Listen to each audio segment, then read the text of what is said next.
आज पिंपळगाव येथे 3-1 तासापूर्वी बांबू, पुठ्ठा, रद्दी असं साहित्य असलेल्या गोडाऊनला आग लागली आणि आगीने पाहता पाहता खूप रौद्र स्वरूप धारण केल्यामुळे जवळजवळ 2.5 तासापासून आग विझवण्याचे प्रयत्न सुरू आहेत। ही घटना मला समजतात मी कलेक्टर साहेब आहेत, तहसीलदार साहेब आहेत यांना फोन करून या आगीवरती कसं नियंत्रण मिळून जे संबंधित व्यापारी आहेत त्यांचं नुकसान कमी होईल या दृष्टीने प्रयत्न करावे। आज संसदेचं अधिवेशन चालू असताना ही घटना समजली। मी ताबडतोब बाहेर येऊन संबंधित यंत्रणेला आदेश करून कशी आग नियंत्रणात आणता येईल या दृष्टीने प्रयत्न करण्याच्या सूचना दिल्या।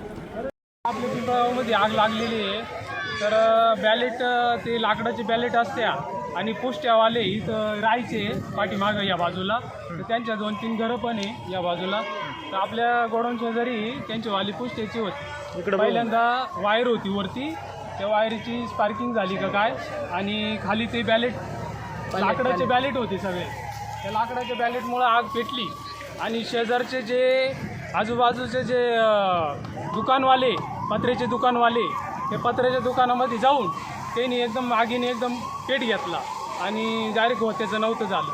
त्यांचे घरं तर जळाले, तुम्ही पाहू शकता। आता इकडे दिंडोरी नगरपंचायत दिंडोरी काही ओझर बिझर निफाड हे सगळ्या गाड्या आलेल्या आहे आणि त्यांचे आता विझवायचे प्रयत्न चालू आहे, तेव्हा पाहून घ्या। पण भरपूर जळालेलं आहे, म्हणजे काही होत्याचं नव्हतंच राहिलेलं आहे असं झालं।